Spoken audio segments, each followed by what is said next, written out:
Olá, muito bom dia. Está começando mais um Bom Dia Mercado aqui no canal do Theo. São quase 8h30, né? Hoje é dia 10 de setembro, quinta-feira. Vou comentar sobre os jogos do Brasileirão que eu vou trabalhar no dia de hoje.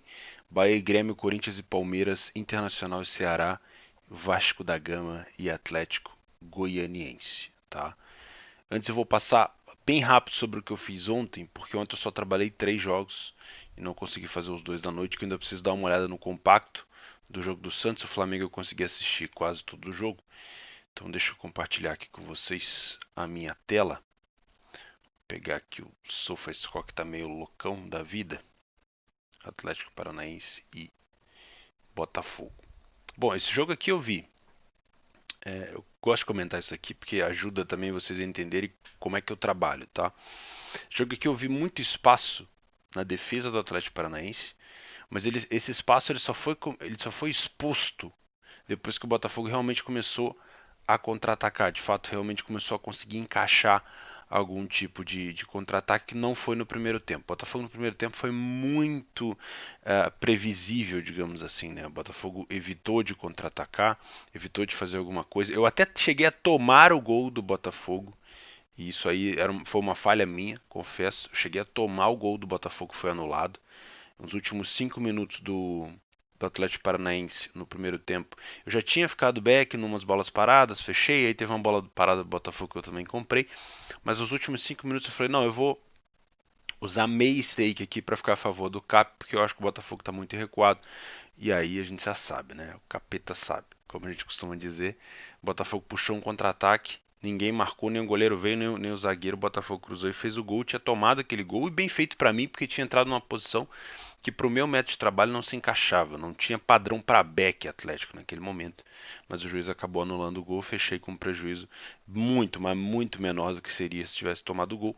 Mas ainda bem que estava com meio stake, né? Fugi do método de back favorito porque não tinha leitura. Pelo menos a stake eu usei menos. Mas no segundo tempo, aquele espaço que eu estava comentando com vocês da defesa do Atlético Paranaense, ele começou a ser exposto. O Botafogo tinha muito espaço para contra-atacar quando queria carregar a bola, não tinha dificuldade nenhuma para passar por um ou dois caras do Atlético Paranaense. E, logicamente, por sair para o jogo, dava espaço lá atrás no contra-ataque. E aí o Atlético tinha que, na minha opinião, arrematar mais para o gol de maneira certeira. Tava muito lançamento, muita inversão de jogo sem profundidade na área. Eu comecei a ver esses espaços e falei, eu vou trabalhar no over à frente por dois fatores. Por esses espaços e pela cotação. Eu gosto muito quando o jogo chega aos 55, 56 minutos, que eu não estou pensando em entrar ainda, porque geralmente a cotação não bateu, e já dá a minha odd do over à frente. E aí entrou a questão dos espaços. E eu não sou, já falei isso aí na entrevista lá com o pessoal do Bets Magazine, já falei aqui no YouTube várias vezes para vocês.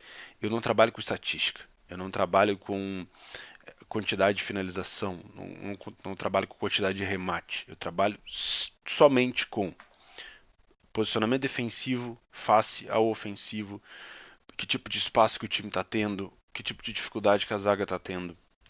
Eu gosto de trabalhar assim, foi onde eu me encontrei, foi onde eu tive mais resultados. Então, quando eu mandei ontem que eu iria trabalhar no Atlético Paranaense e Botafogo no over à frente, muita gente me xingou, falou: que é isso? Não é porque eu não estou explicando isso aqui porque bateu. Poderia não ter batido, né? Acabou que o Nicão perdeu o gol no finalzinho ali, não fez falta. Mas eu trabalho de uma maneira diferente. Então, quando você trabalhar de uma maneira diferente, tu não precisa também ficar chateado quando alguém vai entrar, né? São situações diferentes. Tem jogo que não tem nenhum chute no gol, mas tem muito, mas muito espaço, né?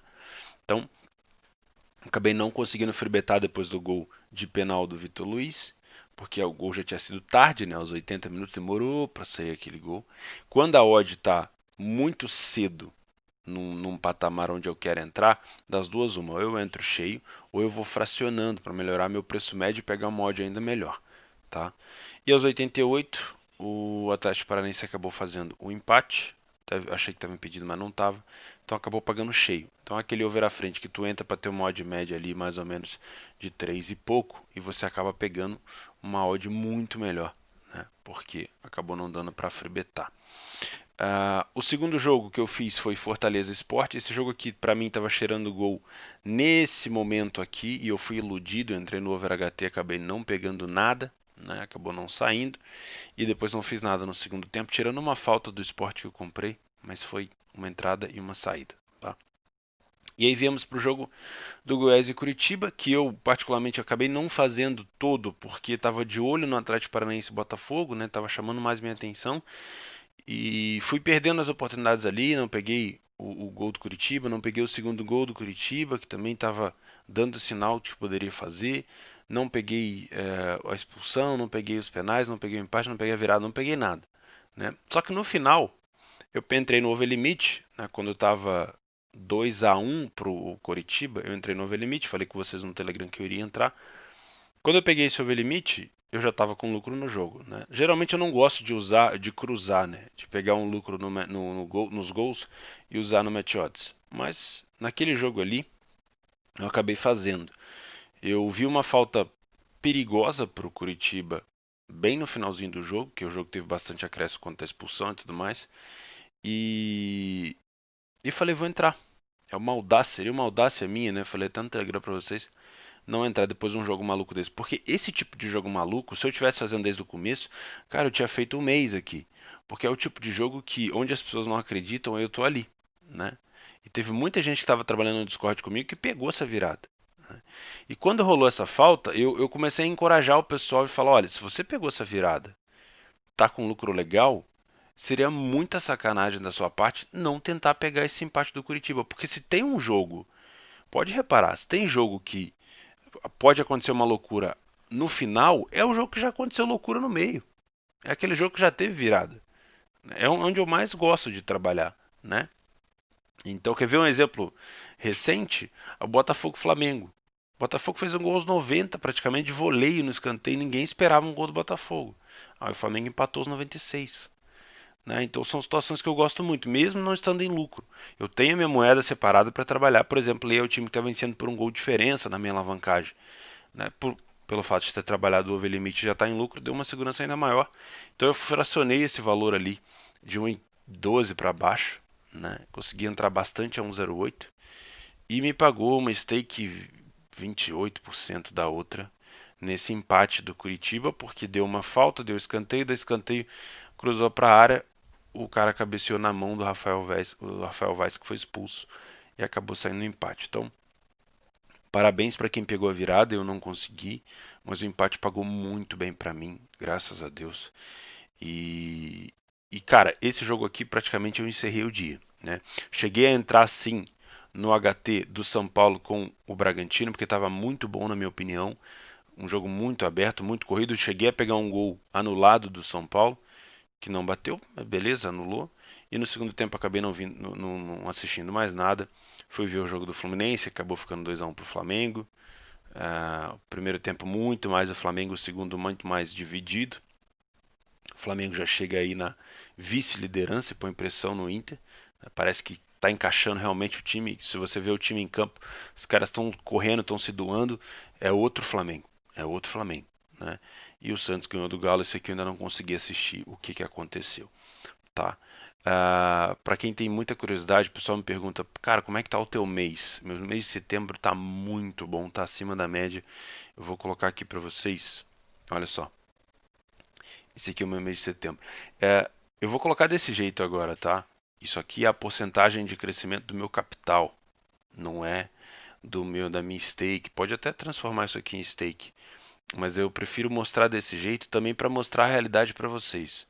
Isso aqui é um mês acima da média para mim, tá? Tá batendo aqui 6% de lucro do capital. Isso aqui para mim é excepcional, tá? Tem gente que acha que é pouco, mas hoje, graças a Deus, isso aqui é excepcional para mim. Se vocês viram o meu vídeo de ajuste de stake, vocês sabem que eu estou trabalhando com uma stake agora de 1,38% do capital. Então, eu estou com 4 stakes mais ou menos de lucro no mês e tá para mim excelente. O mês acabou de começar, rapaziada. A Europa nem voltou, né?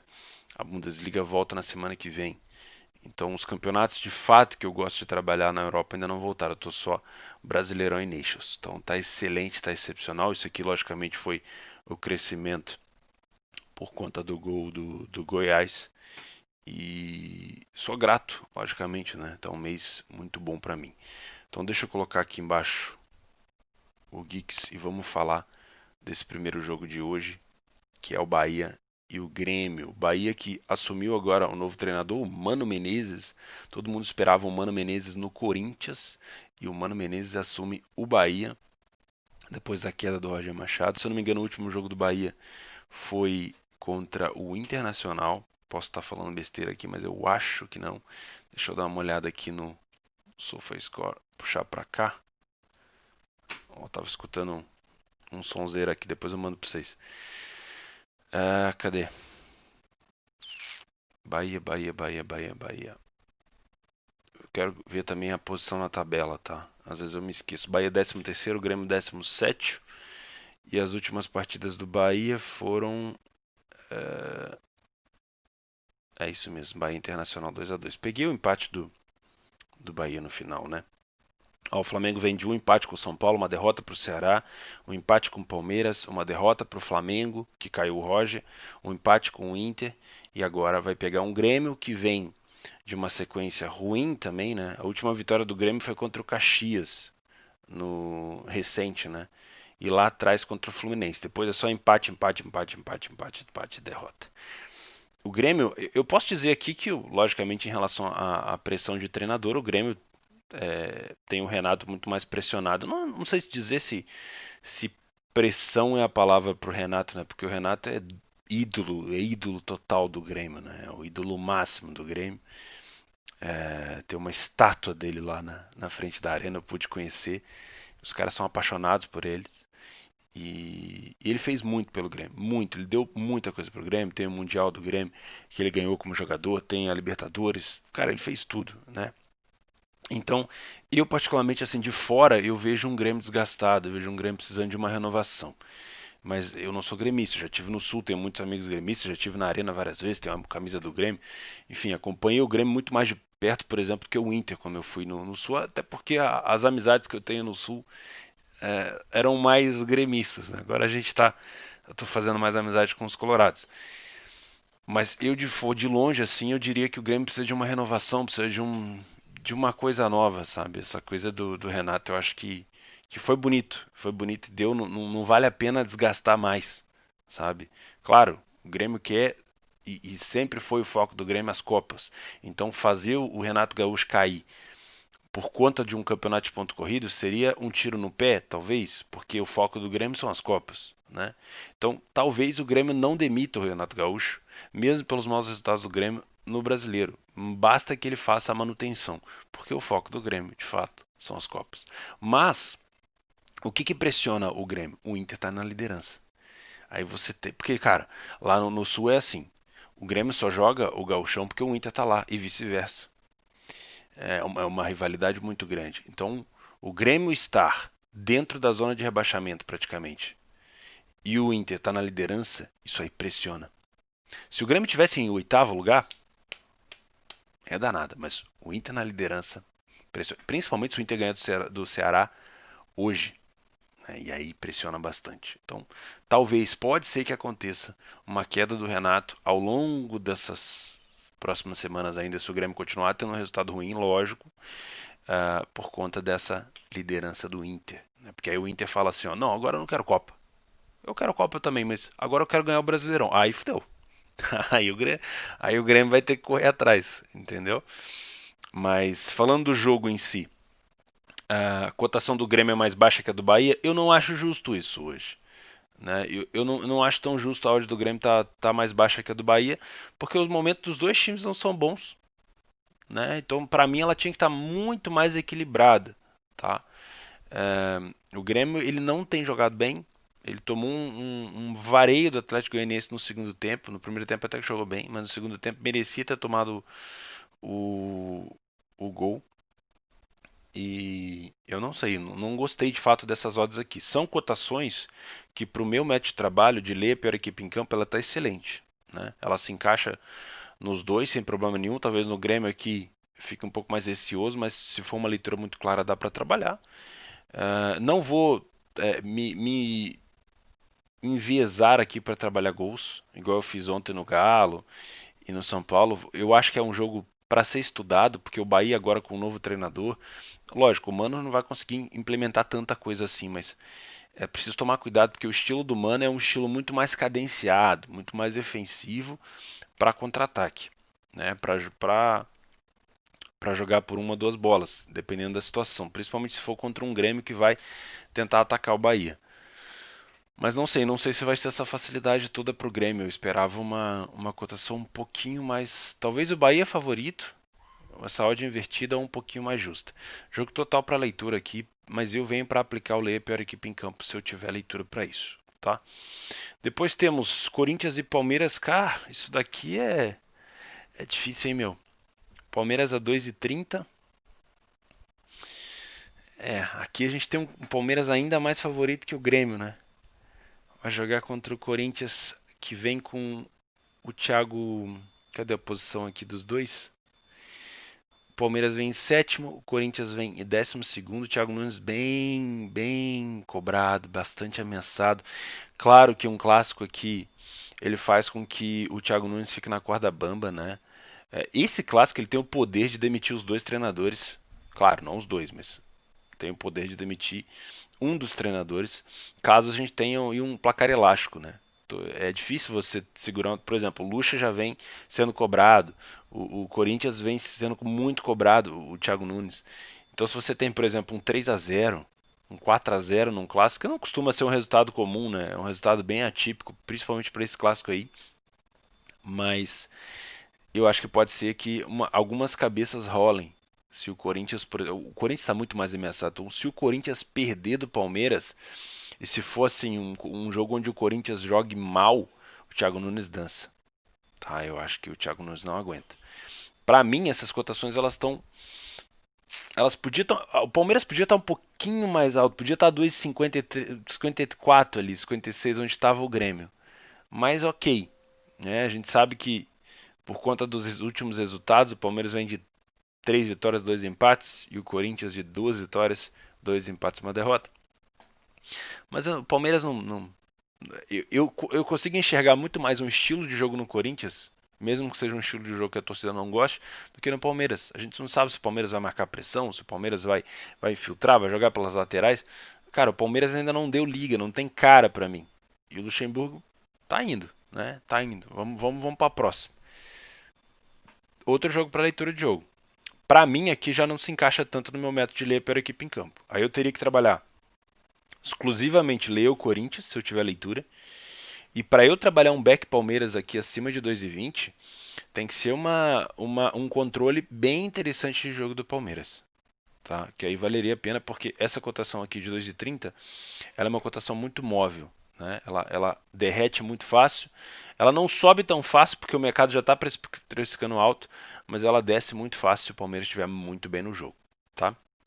Então, outro jogo para leitura, outro jogo dificílimo. Vamos para o próximo. Internacional e Ceará. Aqui a gente já tem um padrão muito mais claro para trabalhar o back favorito no primeiro tempo, porque essa cotação do Inter 1,61 para mim é extremamente justa, mesmo o Ceará tendo vindo de alguns possíveis bons resultados lá atrás, né? Ganhou o clássico contra o Fortaleza. Depois, deixa eu puxar aqui a posição para não falar besteira. Ganhou o clássico Fortaleza, depois perdeu do Santos em casa, aquele jogo que teve expulsão pra caramba. Mas nesse intervalo de uma derrota e outra derrota, o Ceará ganhou 3 vezes. Né? Ou seja, deu uma respirada muito boa. Já o Inter emplaca aí 2 empates já, o que fez com que o Flamengo principalmente chegasse e desse uma colada.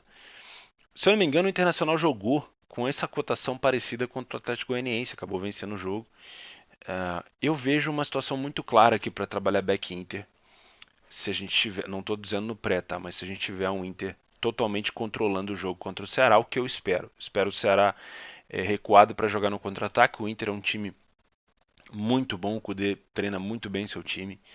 E eu vejo uma possibilidade muito grande de trabalhar back ao Inter no primeiro tempo aqui, em algumas janelas de exposição onde o Inter esteja melhor. É o que eu vou buscar. Tá? Tomara que seja um back fácil. Tudo que a gente quer é isso, né?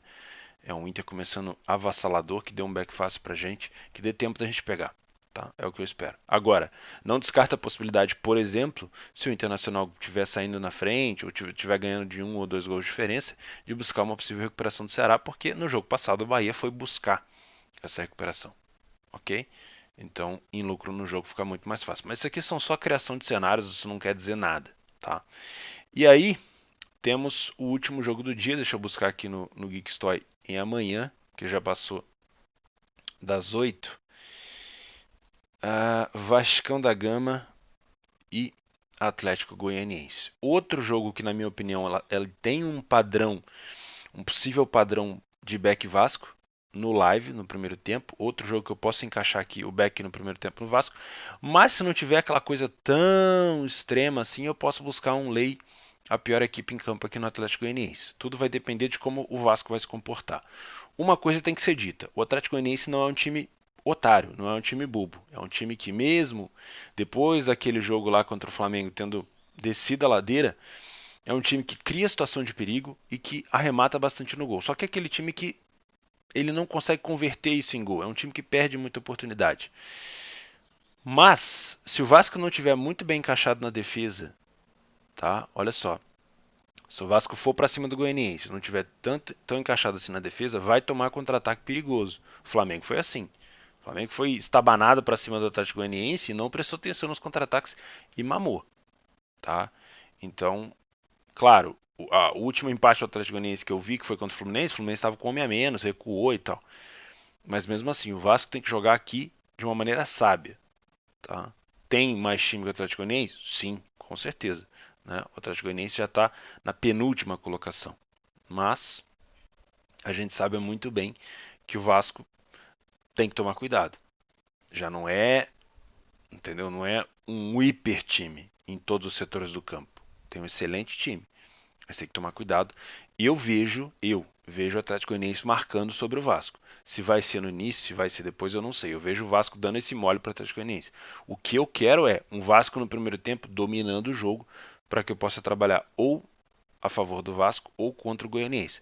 Se não tiver isso acontecendo, aí eu fico de fora ou trabalho no mercado de gols. Talvez esse aqui seja um dos jogos onde tem mais características de gols para mim. Não é no Grêmio, não é no Palmeiras, não é no Inter, talvez seja aqui, porque eu tenho dois times que o Vasco, por exemplo, não tem uma defesa assim incrível e pode tomar contra-ataque do Goianiense que tem um bom contra-ataque. Lá no Inter eu já vejo a defesa do Inter muito mais sólida para segurar os contra-ataques do Ceará. Então esse aqui pode ser o jogo para gols que eu vá buscar. Se eu tiver acordado, né? 21 horas. Acho que talvez eu esteja. Beleza, rapaziada? Então eu fico por aqui. A gente se vê amanhã. Se você chegou até aqui, deixa o like aí no vídeo que ajuda bastante. Se inscreve no canal para ajudar também no crescimento. E é isso. A gente se vê amanhã. Excelente dia para todos. O link do meu Telegram vai estar aqui embaixo se você quiser acompanhar o meu dia a dia de trabalho. E os outros links aí também. Meu curso gratuito de trade esportivo completo. Tá aqui embaixo. Plataforma do leitura para você melhorar a sua leitura de jogo, trabalhar comigo no Discord. Acho que é isso. Eu sempre esqueço de falar essas coisas. Valeu. Abração.